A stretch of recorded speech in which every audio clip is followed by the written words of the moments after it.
Hello friends, welcome to RK tutorial.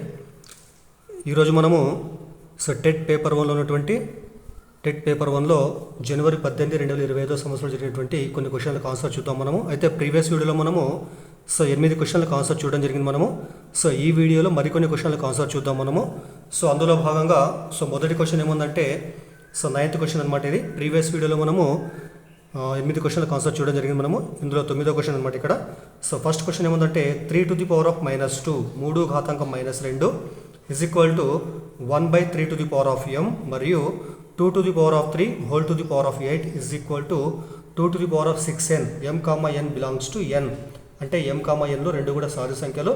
అయితే m to the power of n minus n to the power of m విలువ ఎంత అన్నాడు. ఇచ్చినటువంటి ఆప్షన్లు ఏమన్నంటే first option 1/32 అంట, సెకండ్ ఆప్షన్ 0, మూడో ఆప్షన్ 32, ఫోర్త్ ఆప్షన్ 15/4 అనమాట. ఇప్పుడు కనుక్కున్నాం మనము. అయితే మొదటి నియమం మనం తీసుకుంటే 3 to the power of -2 is equal to ఏమో చెప్పండి, ఇక్కడ 1/3 to the power of m ఉంది. This implies 3 to the power of -2 is equal to 1/3 to the power of m రాస్తాం మనము. 1/3 to the power of m అంటే మనము 3 to the power of -m రాస్తాం మనం. దేని ప్రకారం అంటే 1/a to the power of m లేదా 1/a to the power of m ఏం రాస్తాం మనం, a to the power of -m అనమాట. 1/, ఉండి హారంలో భూమికి ఘాతాంకం m ఉన్నట్లయితే పైకి పోతే ఏమవుతుంది, a to the power of -m అనమాట. దీనిలాగా మార్చడం జరిగింది ఇక్కడ. దిస్ ఇంప్లాయిస్ ఇక్కడ చూడండి, ఇక్కడ ఈ రెండు విలువలకు మనకు భూములు సమానంగా ఉన్నాయి, అంటే బేసెస్ ఏమున్నాయి. ఇక్కడ ఏం చేస్తాం మనం, రెండు ఘాతాంకాలు కూడా సమానం చేసుకుంటాం అనమాట. అప్పుడు ఏమొస్తుంది, -m ఈజ్ ఈక్వల్ టు -2కి సమానం అనమాట. దట్ ఇంప్లాయిస్ ఇక్కడ మైనస్ క్యాన్సిల్ చేస్తే m ఈజ్ ఈక్వల్ టు 2కి సమానం అవుతుంది అనమాట. ఇది మనకు వచ్చినటువంటి m విలువ అనమాట. తర్వాత ఇంకోటి ఏముంది ఇక్కడ, 2 to the power of 3 whole to the power of 8 is equal to 2 to the power of 6n అనమాట. దీని నుంచి n విలువ కనుక్కున్నాం మనము. నెక్స్ట్ ఏముందంటే మనకి అక్కడ 2 to the power of 3 whole to the power of 8 is equal to 2 to the power of 6n అనమాట ఇక్కడ. దీన్ని కూడా 2 to the power of 2 గుణించాలి మనం, a to the power of m whole to the power of n సూత్రం ప్రకారం ఉంది. 2 ఇక్కడ 2 గుణించాలి, 3 × 8 3 × 8 ఎంత, 24 అనమాట. ఈజ్ ఈక్వల్ ఎంత, 2 to the power of 6n అనమాట. ఇక్కడ కూడా మనకు 2 సైడ్ మనకి బేసెస్ ఏమున్నాయి, ఏం చేసినప్పుడు మనము రెండు ఎక్స్పోనెంట్స్ కూడా రెండు ఘాతాంకాలు సమానం చేసుకుంటాం మనము. This implies 6n is equal ఎంత అంటే 2 to 24 అనమాట. మళ్ళీ ఇక్కడ 6 4 అనమాట ఇక్కడ. అంటే n అంటే మీకు ఎంత వచ్చింది చెప్పండి, ఇక్కడ n ఈజ్ ఈక్వల్ టు 4 వచ్చింది. అయితే చూడండి, ఇక్కడ m ఈజ్ ఈక్వల్ టు 2 అయింది, n ఈజ్ ఈక్వల్ టు 4 అయింది. అయితే మనకి ఏమడిగింది ఇక్కడ వాడు, m to the power of n minus n to the power of m విలువ అన్నాడు. m to the power of n minus n to the power of m అనమాట. ఈ విలువలు ప్రతిక్షేపిద్దాం మనం. m అంటే ఎంత అయిపోయింది, 2 ఉంది కదా, 2. n అంటే ఎంత చెప్పండి, ఇక్కడ 4 ఉంది, 2/4. మైనస్ ఉంది కాబట్టి మైనస్, n అంటే ఎంత, ఇక్కడ 4 ఉంది కాబట్టి 4. తర్వాత పవర్ మీకు ఎంత ఉంది, ఇక్కడ m కాబట్టి m అంటే 2 అనమాట ఇక్కడ. 2 మరి 2/4 అంటే అర్థమైంది, 2ను 4 టైమ్స్ గుణించాలి. 2 × 2 × 2 × 2 అనమాట. ఎంత వస్తుంది చెప్పండి అది, 16 వస్తుంది. మైనస్ ఇక్కడ 4² అంటే అది కూడా 4 × 4 అది కూడా 16 వస్తుంది అనమాట. 16 - 16 ఎంతంటే 0కి సమానం అనమాట. కాబట్టి m to the power of n minus n to the power of m is equal to 0కి సమానమైంది. దీని నుంచి మనకు వచ్చే ఆన్సర్ అంటే ఆప్షన్ 2 అనమాట. ఆప్షన్ 2లో 0 ఉంది కాబట్టి 0 ఈజ్ కరెక్ట్ ఆన్సర్. నెక్స్ట్ తర్వాత క్వశ్చన్ చూడండి, ఏముందంటే ఇక్కడ ఒక త్రిభుజంలో బాహ్య కోణము 95 డిగ్రీలు, అంతరాభిముఖ కోణాలు 7:12 నిష్పత్తిలో ఉంటే ఆ త్రిభుజం యొక్క కోణాలు ఏమన్నాడు ఇక్కడ. దీంట్లో ఫస్ట్ ఆప్షన్ ఏమందంటే 45 degree, 75 degree, 60 degree, 25 degree, 70 degree, తర్వాత 85 డిగ్రీ, తర్వాత 40 degree, 55 degree, 85 degree, 35 degree, 85 degree, 60 degree అనమాట. ఇచ్చినటువంటి కండిషన్ ఏముందంటే ఒక త్రిభుజంలో బాహ్య కోణము 90 డిగ్రీలు అంట. మిగతా అంతరాభిముఖ కోణాలు ఏమన్నా ఇక్కడ 7:12 నిష్పత్తి అనమాట. అయితే చూడండి ఇక్కడ ఒక పటం త్రిభుజం తీసుకుందాం మనము. త్రిభుజం తీసుకుంటే మనము ఈ త్రిభుజం ఇక్కడ శీర్షం ఏ, శీర్షం బి, శీర్షం సి అనమాట. ఇవి ఏ వద్ద కోణము, బి వద్ద కోణము, సి వద్ద కోణం, ఈ 3 కోణాలు ఏమంటారు త్రిభుజం యొక్క అంతర కోణాలు అని అంటారు. మరి ఇక్కడ ఉన్నటువంటి ఈ బయట ఉండే కోణాలు ఏమంటారు, దీన్ని బాహ్య కోణం అని అంటారు అనమాట. మన లెక్క ప్రకారం ఏముంది ఇక్కడ మనకు ఇచ్చినటువంటి బాహ్య కోణం ఎంతో చెప్పండి, ఇక్కడ 95 డిగ్రీలు అనమాట. 95 డిగ్రీస్ అనమాట. అయితే ఈ 95 డిగ్రీ ఏదైతే ఉంటుందో ఆ కోణం అనేటువంటిది త్రిభుజంలో ఉన్నటువంటి 95 డిగ్రీకు పక్కలో ఉన్నటువంటి, అంటే పక్క ఉండేటువంటి దీని ప్రక్కన ఉన్నటువంటి ఈ కోణంతో కాకుండా మిగతా కోణాలు ఏవైతే ఉంటాయో ఆ రెండు కోణాలు కలిపితే వచ్చేటువంటి విలువకు సమానం అనమాట. అంటే ఏ వద్ద కోణము, బి వద్ద కోణం రెండు కూడా కలిపితే వచ్చే విలువ దీనికి సమానం అంటే అది 90 డిగ్రీలు అంటాం. మీకు తెలుసు ఆల్రెడీ కండిషన్ ఉంటుంది, ఒక త్రిభుజంలో బాహ్య కోణము అంతర అభిముఖ కోణాల మొత్తానికి సమానం అనమాట. Angle A plus angle B is equal to ఇక్కడ 95కి సమానం అనమాట. కానీ ఏమి ఇచ్చింది ఇక్కడ మనకి అంతరవిముఖ కోణాల నిష్పత్తి ఎంత ఇక్కడ 7:12 అనమాట. అంటే ఏ వద్ద కోణము, సో బి వద్ద కోణం అనమాట. మనం ఇక్కడ రాద్దాం మనము angle A is to angle B is కూడా ఎంతంటే సో 7:12 అనుకుందాం మనం. 7:12 అనమాట. సో యాంగిల్ ఏ ఎంతంటే ఇక్కడ నిష్పత్తి పోతే ఏమొస్తుంది, ఇక్కడ 7x అనుకుందాము. సో యాంగిల్ బి ఎంతంటే సో 12x అనుకుందాం మనం. మరి ఆ రెండు కలిపితే వచ్చే దేనికి సమానం కావాలి, 95కి సమానం కావాలి. కాబట్టి 7x plus 12x is equal ఎంతంటే 95 అనమాట. 7x ప్లస్ 12x ఎంత 19x ఈజ్ ఈక్వల్ ఎంతంటే 95 అనమాట. సో దీని నుంచి ఎక్స్ ఏమొస్తుంది, 19 భాగిస్తుంది కాబట్టి సో 19 5 అనమాట. సో ఎక్స్ ఎంత అంటే 5 డిగ్రీలు అనమాట. సో ఎక్స్ ఇక్కడ మనకి ఏమొచ్చింది ఇక్కడ 5 డిగ్రీస్. మరి ఎక్స్ 5 వస్తే మనకి ఏ ఎంత వస్తుందో చెప్పండి. ఇప్పుడు యాంగిల్ ఏ అంటే ఎంత వస్తుందో చెప్పండి. ఇక్కడ angle A is equal to 7x కాబట్టి 7x 7 ఇంటూ ఎక్స్ అంటే ఎంత వచ్చింది మనకి ఇక్కడ 5 డిగ్రీ. 7 ఇంటూ 5 ఎంత వస్తుంది చెప్పినప్పుడు మీకు 35 డిగ్రీ అనమాట. సో యాంగిల్ ఏ అంటే 35 డిగ్రీ. సో అదేవిధంగా యాంగిల్ బి అంటే ఎంత వచ్చింది మనకి చెప్పండి ఇక్కడ సో 12x అనమాట. అంటే ఎంత, సో 12 ఇంటూ ఎక్స్ అంటే ఎంత వచ్చింది చెప్పండి ఇక్కడ సో 5. సో 12 ఇంటూ 5 12 ఎంత చెప్పండి ఇక్కడ 60కి సమానం. అయితే మీకు తెలుసు ఆల్రెడీ ఒక త్రిభుజంలో ఉండేటువంటి 3 కోణాల మొత్తము మనకు 180కి సమానం కాబట్టి 35 ప్లస్ 16 చెప్పండి ఇక్కడ 95 అనమాట. మరి 95కి ఎంత కలిపితే మనకి 180 వస్తుందో చెప్పండి. సో 85 కావాలన్నమాట. కాబట్టి సో దీన్ని ఏం చెప్పొచ్చు మనము, angle C is equal to so 85 degree అనమాట. So 35 plus 60 plus 85 is equal అంతా 180కి సమానం అవుతుంది. సో అలా కాకుండా ఇంకోటి ఏమంటే సో ఒక సరళరేఖపై ఉండేటువంటి కోణం కూడా మొత్తం మనకు 180కి సమానం కాబట్టి ఇక్కడ 95 ఉంటే లోపలికి కూడా ఎంత ఉంటుంది చెప్పండి ఇక్కడ 85 అనమాట. కాబట్టి సో ఏ వద్ద మనకు వచ్చినటువంటి కోణం ఎంత అంటే 35 డిగ్రీస్. సో బి వద్ద కోణం ఎంత అంటే 60 డిగ్రీస్. ఈ కోణం ఎంత అంటే మనకి 85 అనమాట. దీని ప్రకారం మనకు ఆప్షన్ 4 కరెక్ట్ అవుతుంది. ఇక్కడ ఏముంది ఇక్కడ సో 35 85 60 35 85 60 కాబట్టి ఆప్షన్ డి అంటే ఆప్షన్ 4 ఈజ్ కరెక్ట్ ఆన్సర్ అవుతుంది అనమాట. సో తర్వాత 11th క్వశ్చన్ చూడండి. ఇది చాలా ఇంపార్టెంట్ క్వశ్చన్ చూడండి. సో ఇక్కడ మన కాన్సెప్ట్ అర్థం చేసుకుంటే చేయడం చాలా ఈజీ అనమాట. అయితే ఇచ్చిన క్వశ్చన్ ఏముందంటే సో అరుణ పద్మ కలిసి ఒక పనిని 20 రోజులలో పూర్తి చేస్తారు. అదే పనిని పద్మ ఒంటరిగా 60 రోజులలో పూర్తి చేస్తే అరుణ ఒంటరిగా ఎన్ని రోజుల్లో పూర్తి చేయగలదు. అయితే ఫస్ట్ ఏముంది ఇక్కడ మీకు ఫస్ట్ లెక్క అర్థం చేసుకోండి. అరుణ పద్మ ఇద్దరు కలిసి ఒక పనిని వాళ్ళు 20 డేస్లో పూర్తి చేస్తారనమాట. అలా కాకుండా అదే పనిని పద్మ మాత్రమే ఒంటరిగా పనిచేసే దానిని 60 డేస్లో పూర్తి చేయగలదనమాట. అయితే అరుణ మాత్రమే ఒంటరిగా ఆ పనిని పూర్తి చేయడానికి పట్టేటువంటి కాలం ఎంత అన్నాడు. సో ముందుగా ఏం చేస్తామంటే మనము సో పూర్తి పనికి పట్టేటువంటి కాలం మనకి ఇవ్వడం జరిగింది. ఇక్కడ పూర్తి పనికి పట్టేటువంటి కాలం 20 డేస్ అనమాట. సో ముందేం చేస్తాం మనము ఆ పూర్తి పని కాకుండా ఒక రోజులో వాళ్ళు చేసేటువంటి పని ఎంత ఫస్ట్ కనుక్కుంటాం అన్నమాట మనం. సో అరుణ పద్మల పూర్తి పనికి పట్టేటువంటి కాలం ఎంత చెప్పండి 20 రోజులు అనమాట. మరి అరుణ సో పద్మల ఒకరోజు పని ఫస్ట్ ఒకరోజు పని కనుక్కుంటాం మనం. ఒకరోజు పని ఏం చేస్తాం మనము ఇచ్చినటువంటి పూర్తి పనికి ఎంతైతే కాలం పడుతుందో దాన్ని చేస్తాం మనము సో 1/, ఆ విలువ రాసుకుంటాం అన్నమాట. మనం 1/, ఆ విలువ రాసుకుంటాం మనం. పూర్తి పనికి పెట్టేటువంటి కాలం 20 డేస్ కాబట్టి సో ఒక రోజుల పని ఏంటంటే 1/20 అనమాట. సో నెక్స్ట్ ఏం చెప్పిన తర్వాత అదేవిధంగా అదే పనిని పద్మ ఒంటరిగా 60 రోజుల్లో పూర్తి చేస్తుంది.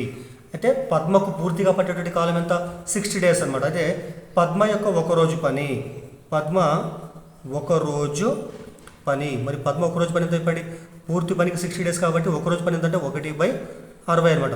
అయితే చూడండి ఇక్కడ గమనించండి మీరు ఇక్కడ ఇద్దరు కలిసి ఒక రోజులో చేసే పని 1/20 అనమాట. అదేవిధంగా పద్మ మాత్రమే ఒక రోజు చేసే పని ఎంత 1/60 అనమాట. అప్పుడు ఏం కావాలి మనకు అరుణ మాత్రమే ఒక రోజులో చేసే పని అంటే ఏమొస్తుంది ఇద్దరి ఒకరోజు పని నుంచి మనము పద్మ యొక్క ఒకరోజు పనిని తీసివేస్తే మనకి ఏమొస్తుందంటే అరుణ యొక్క ఒకరోజు పని వస్తుంది అనమాట.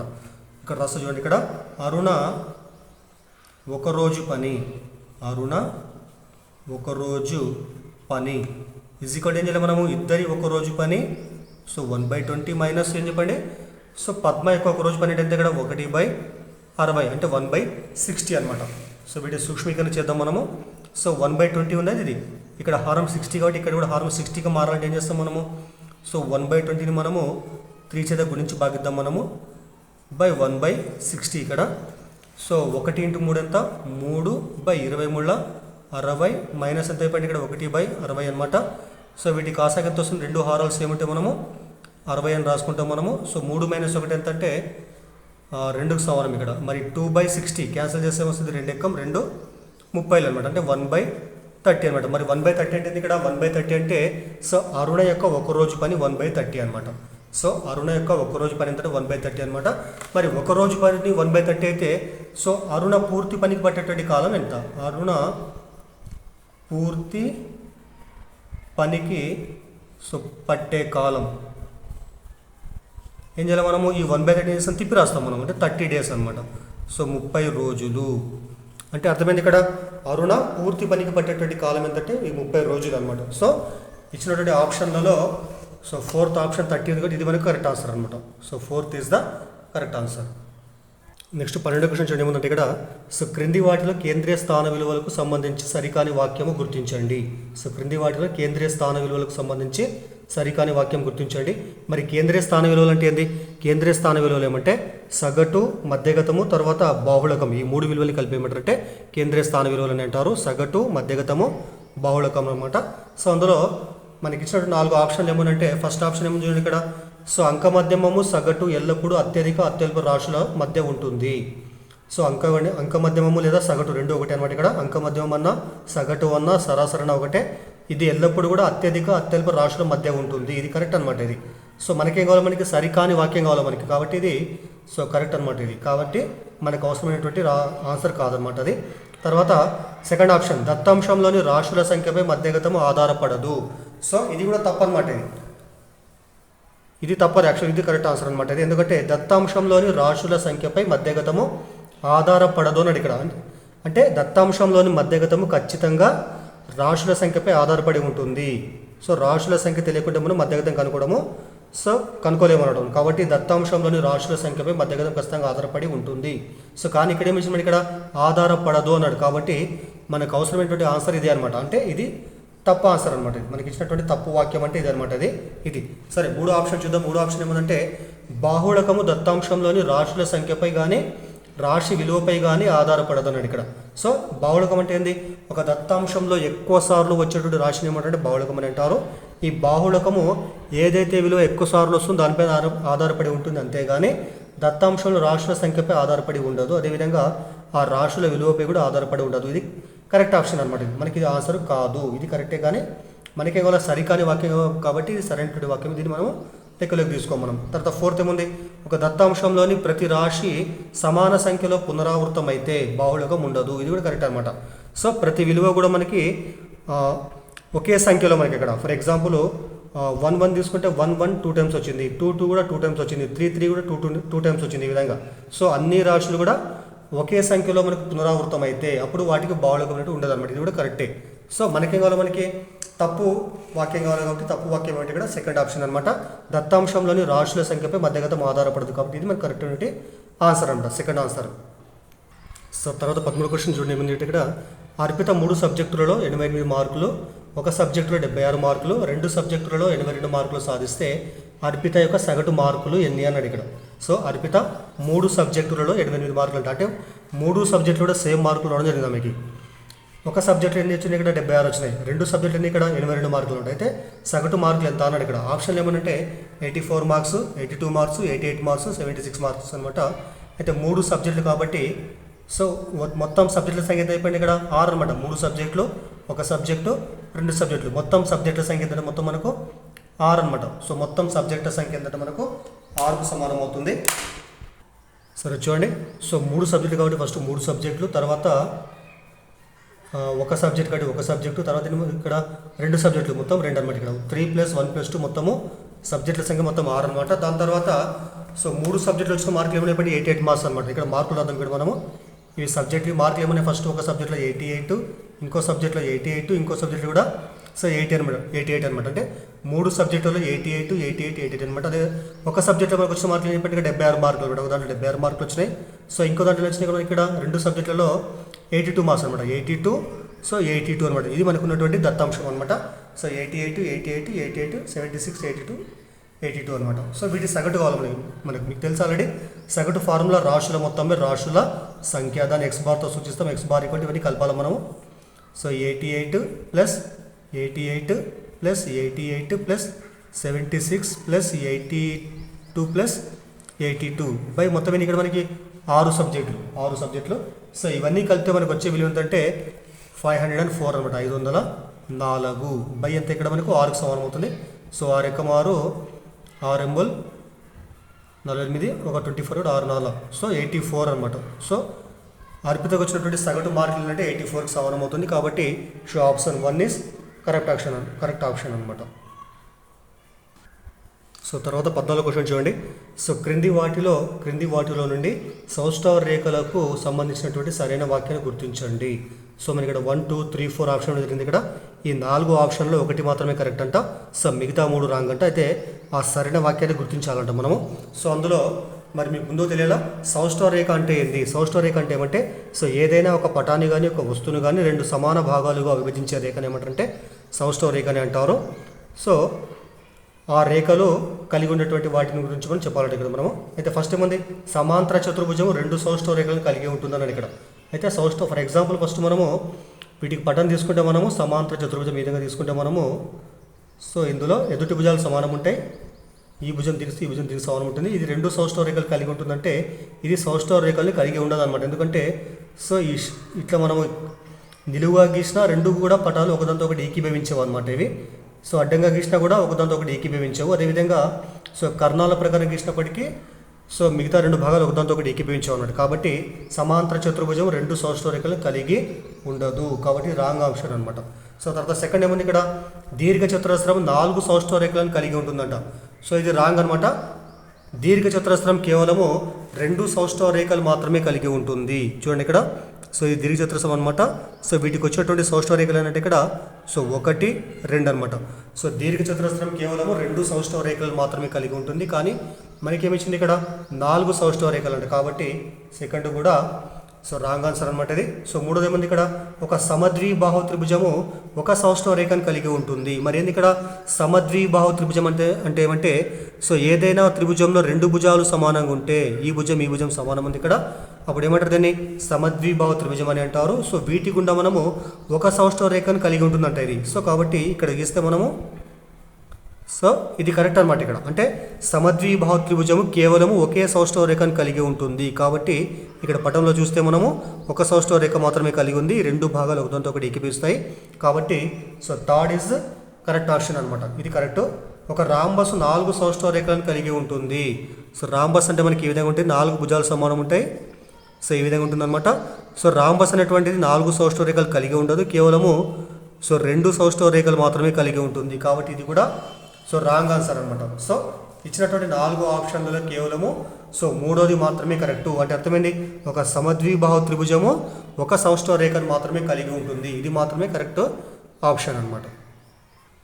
సో తర్వాత 10వ క్వశ్చన్ చూడండి. ముందు ఇక్కడ ఒక డిష్ వాష్ను 20% నష్టంతో రూపాయలు 45,000కు అమ్మారు. ఒక డిష్ వాష్ను 20% నష్టం వచ్చింది ఇక్కడ 20% నష్టంతో రూపాయలు 45,000కు అమ్మారు. 15% లాభం రావాలంటే దానిని ఎంతకు అమ్మాలి అని ఇక్కడ ఆప్షన్ ఏముంది. ఇక్కడ first option 56,250 56,250. Second option 64,687.50. So third option ఏముందంటే 57,500.25. ఫోర్త్ ఆప్షన్ 64,450 అనమాట. సో ఇందులో ఏది ఆప్షన్ అండి ఇక్కడ. అయితే చూడండి ఇక్కడ ఫస్ట్ లెక్కన అర్థం చేసుకోండి మీరు. ఒక డిష్ వాష్ను 20% నష్టంతో అమ్మిండు అంటే అర్థమైంది ఇక్కడ. సో 20% నష్టం అంటే అర్థమైంది సో ఏదైనా వస్తువును మనము 100 రూపాయలకు కొని మనము 80 రూపాయలకు అమ్మితే అప్పుడు ఏమంటారంటే మనకి 20% నష్టం అని అంటారు అనమాట. అంటే ఎంత కమ్మినప్పుడు వాడు సో 100 రూపాయలలో మనకు 20 రూపాయలు నష్టంతో ఎంత కమ్ముతాం అప్పుడు మనము 80 రూపాయలకు అమ్ముతాం అనమాట. మనం అంటే 100 రూపాయలు కొన్న వస్తువు మనము 20% నష్టంతో అమ్మితే సో ఎంత కమ్మినప్పుడు మనము 80% అమ్మినట్టు అనమాట. సో అదేవిధంగా మనము 20% నష్టంతో అమ్మిండు కాబట్టి సో ఇక్కడ కూడా వస్తువు ఎంత కమ్మిండు ఇక్కడ వాడు సో 80% అమ్మిండు అనమాట. సో 80% అమ్మినటువంటి ధర ఎంత చెప్పండి ఇక్కడ 45,000 అనమాట. 80% రూపాయలకు అమ్మినటువంటి ధర ఎంతంటే 45,000 అనమాట. అయితే సో అమ్మినటువంటి వ్యక్తి సో కొన్నటువంటి వస్తువు యొక్క శాతం ఎంత 100% కొన్నాడు. మరి సో 100% అంటే అర్థం ఇక్కడ కొన్న వేలు అనమాట. ఇక్కడ సో 80% అమ్మిండు కాబట్టి 80% యొక్క దేనికి సమానం ఇక్కడ మనకు 45,000కి సమానం అనమాట. అయితే వాడు ఎంత కొన్నాడు వాడు 100% కొన్నాడు కాబట్టి వాడు కొన్న వేలు ఎంత ఫస్ట్ కనుక్కుందాం మనం. సో వాడు కొన్న వేల ఫస్ట్ మనము ఎక్స్ అనుకుందాం మనం. సో ఇక్కడ అడ్డ కూడా కరెక్ట్ చేస్తే మీకు ఏమొస్తుంది X into 80. So X into 80 is equal ఎంతంటే 45,000 ఇంటూ 100 అనమాట ఇది. సో 80 ఎక్కడ పోతే భాగిస్తుంది కాబట్టి so X is equal to 45,000 so into 100 by so 80 ఇక్కడ సో కొట్టేస్తే 24 20 5ల మళ్ళీ క్యాన్సిల్ చేద్దాం మనము 4 ఎక్కం 4 సో 4 ఎక్కం ఇక్కడ 10 ఉంటుంది 4 2 8 సో 4 5ల 4 0 అంటే ఎక్స్ అంటే ఇప్పుడు so X is equal to 11,250 into 5 ఉంది ఇక్కడ. సో మనకు వచ్చేటువంటి విలువ ఎంత ఇక్కడ మల్టిప్లై చేస్తే 5 0 0 5 5 25 5 2 10 1 2 12 సో 5 ఎక్కం 5 1 6 5 ఎక్కం 5 సో ఎక్స్ అనమాట. అంటే ఆ 45,000 రూపాయలకి ఎవరైతే అమ్మిండో వాడు కొన్నటువంటి విల ఎంత అంటే 56,250 రూపాయలు అనమాట. అంటే సో 80% కమ్మినటువంటి వ్యక్తి వాడు కొన్నటువంటి విల ఎంత చెప్పండి ఇక్కడ 56,250 అనమాట. సో కొన్న విల ఏదనమాట ఇది కొన్న విల. అయితే వానికి ఏం కావాలి ఇప్పుడు మనకి 15% లాభం రావాలి వానికి. ఈ కొన్న విల పైన వానికి 15% లాభం రావాలంటే ఎంత కమ్మాలన్నాడు ఇక్కడ. సో మరి ఇప్పుడు 15% లాభం రావాలంటే సో లాభము రావాలంటే వాడు అమ్మాల్సిన విల ఏంటంటే ఈ విల ఉండాలి ప్లస్ 15% ఎక్స్ట్రా మనకి రావాలి. కాబట్టి అప్పుడు సో అమ్మిన విల ఎంతంటే సో 56,250 ప్లస్ 56,250లో ఎంత అయిపోయింది ఇక్కడ 15% అనమాట. ఇంటూ రాసుకుంటాం ఇక్కడ మనము 56,250 ప్లస్ 56,250 ఇంటూ 15% అనమాట. దీన్ని సూక్ష్మీకరణ చేస్తే 56,250 ప్లస్ 56,250 ఇంటూ 15% ఏం రాస్తాము మనము 15/100గా రాస్తాము అన్నమాట. మనం 15/100గా రాస్తాము మనము. ఇక్కడ 0 0 క్యాన్సల్ ఇక్కడ. సో 5 2 జా 5 3 జా ఇక్కడ మళ్ళీ క్యాన్సల్ చేస్తే సో 2 ఎక్కం క్యాన్సల్ 2 ఎక్కం సో 2 2 4 సో 2 ఎంబుల సో 2 1 తర్వాత 2 2 0.5 మొత్తం ఎంత వచ్చింది ఇక్కడ సో 2812.5 అనమాట. ఇక్కడ రాద్దాము 56,250 ప్లస్ 2812.5 ఇంటూ ఎంత ఉంది ఇక్కడ 3 ఉంది ఇక్కడ సో 3 అనమాట. సో తర్వాత మల్టిప్లై చేస్తే 56,250 సో ఈ మొత్తం మల్టిప్లై చేస్తే మనకు వచ్చేటువంటి విలువ ఎంతంటే సో 8,437 అనమాట. ఈ రెండు కలిపితే మనకు వచ్చే విలువ ఎంతంటే 64,687.50 అనమాట. సో వాడు కొన్నటువంటి విల 56,250 అయితే వానికి 10% లాభం రావాలంటే వాడు అమ్మాల్సిన విల ఎంతంటే 64,687.50 అనమాట. సో మనకి ఇచ్చినటువంటి ఆప్షన్లలో ఇక్కడ second option is correct option అనమాట. 64,687.50 అనమాట. సో ఇప్పుడు గుర్తుపెట్టుకోండి. సో 20% నష్టం అంటే అర్థమైంది వాడు 20 రూపాయలు పోగొట్టుకుని 80% కమ్మినట్లు వాడు 80% కమ్మితే ఎంత కమ్మిన వాడు 45,000 కమ్మిడు అనమాట. మరి వాడు కొన్నవి ఎంత 100% కొన్నాడు కాబట్టి 100% అంటే ఎంత ఇక్కడ ఎక్స్ అనుకుంటాం ఇక్కడ మనము. సో దీన్ని సూక్ష్మీకరిస్తే మనకు వచ్చే విలువ ఏంటంటే ఎక్స్ ఈజ్ ఈక్వల్ టు 56,250 అనమాట. అంటే ఆ వ్యక్తి కొన్నటువంటి విలువ ఏంటంటే 56,250 అనమాట. మరి 56,250 పైన 15% లాభం రావాలంటే ఏం చేయాలి వాడు సో 64,687.50కు అమ్మాలి. Okay, thank you. వీడియో నచ్చితే మీ ఫ్రెండ్స్కి ఫ్యామిలీ మెంబర్స్కి షేర్ చేయండి, లైక్ చేయండి వీడియోను. Thank you.